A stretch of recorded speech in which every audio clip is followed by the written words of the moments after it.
Well, hi folks, and welcome to another Monday Mark's Market Update with my business partner Aaron today. And that's because it's a really big topic. This one's going to be a lot more involved and longer than our normal market updates, but I hope it captures your attention because it's about midweek auctions, which we get a lot of questions about at the moment. First, just wrapping up the week that's been with auctions, so there were 88 properties that went to auction with a clearance rate at 88%, up on what we've been seeing over the last few weeks. All right, let's talk about midweek auctions. Now, when it comes to picking an auction day and time, lots of agents and owners are quite used to gravitating towards this 10 a.m. Saturday time slot. And it was really the most requested time slot for a period of time for no particular reason, back when auctions were not nearly as prevalent as they are now. So what we're finding is a significantly high proportion of agents and sellers are selecting auction as a primary method of sale here in Canberra. And what that does is put pressure on those available days and times to actually conduct the auction. This increased volume therefore led to auctions being conducted at all time slots on the Saturday. Then the Sunday time slots were being utilised for the overflow, and then the midweek auctions. And that's how things have evolved, and it's where we find ourselves right now. So the popularity of midweek viewings and auctions has increased by changing people's working habits, and that's largely due and thanks to the COVID situation over the last few years. And what that's led to is buyers working from home a lot more regularly. There's flexi days. There's plenty of people that are shift workers and are rostered on Saturdays and actually need the midweeks to bid on and view properties.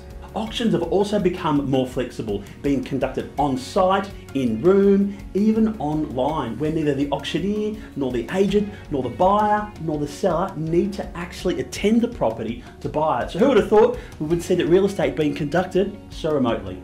So nowadays, all our auctions are conducted midweek, and we prefer on site, but we can of course operate in room or remotely if need be.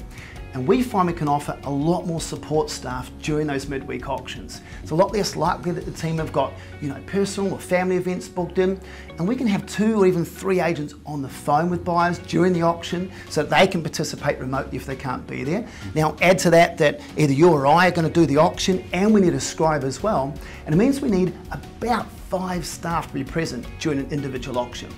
Now, as for buyers, well, think about their life events. They've got family barbecues and birthday parties, weddings, functions, sports matches and holidays.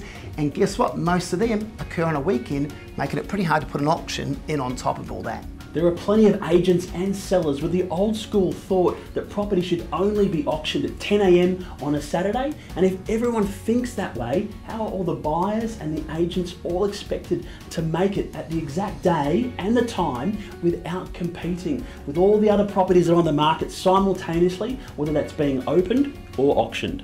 And that's why we suggest you think differently. Running an auction on a midweek time slot dramatically reduces that competition and the chance that a buyer needs to be in 3 places at once. Now, if a buyer has their eye on 2 or 3 suitable properties, we prefer that we run the auction before the weekend and get that buyer out of the market before they go to the other auction. One less buyer in an auction can then translate to a price many tens of thousands of dollars less due to the reduced competition from that individual. If the property does not sell under the hammer during a midweek auction, the agent and the auctioneer have no time limits afterwards to continue the negotiations to get an acceptable outcome under the auction conditions. Now, this could take hours, and that simply cannot be done on a Saturday where the agent and the auctioneer have multiple open homes, could be 5 or 6, that they need to attend to. If the property still does not sell in those post-auction negotiations, it's only just a few days to wait to then promote the property again till the next weekend. And that's to help to keep that interest and that momentum to maintain that buyer urgency as opposed to waiting a whole week for the next weekend. Over the last 2 decades, we've tried every combination of open home days and times and auction days and times to find the most successful. You know what we've learned? It's not about the day or time, rather it's about the quality of the property. If it's well presented and it's appealing to a range of buyers and it's been advertised at its correct price bracket, it's always going to be in demand. And if after 8 or 9 open homes like we run, those buyers are expected to make a purchasing decision on lunchtime on a Wednesday, then guess what? They're going to take 45 minutes off work, I reckon, and they're going to come and participate. If not, they'll just participate remotely over the phone using someone they know or one of our team, and they'll have weeks to plan that strategy ahead of time. To illustrate what happens if buyers can't make the auction day and time scheduled, we had a case study recently on a 2-bedroom apartment in Kingston that was auctioned at 12:15 on a Friday. There were 5 registered bidders, 3 were on the phone with agents in our team, 1 used a professional buyer's agent, and only 1 came in person, turned up to bid for themselves.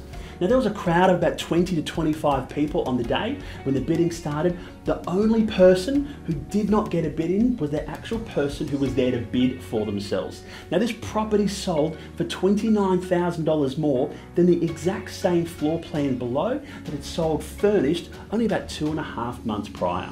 So on top of all that, the sellers were not even at the auction either. And the way that we operate, there's actually no requirements for any of our sellers to be on site if they've got other commitments. The technology we utilise involves digital exchanges where buyers and or sellers can simply receive an email, allowing them to sign remotely and using their smartphone in about 10 seconds flat. Something that should be an expectation in this digital age. Ultimately, we would never do anything that would affect the sale price for our clients' homes, as our commissions are directly reliant on the success of the campaign because we work to a no sale, no fee arrangement. And as proof, our team is currently running a 90% auction clearance rate over all property types, all region, and in all price brackets. And most importantly, over all these days of the week and different times of the day.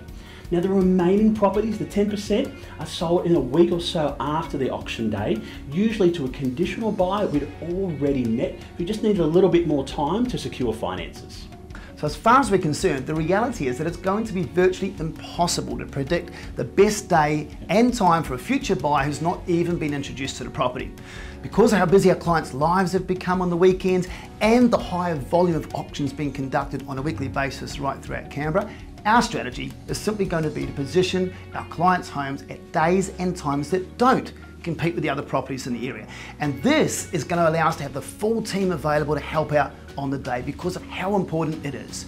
And we also allocate no time limits to our auctions, so post-auction negotiations can be conducted professionally and in a calm manner, and that's the secret to our success, folks. Have a great day. See you next time.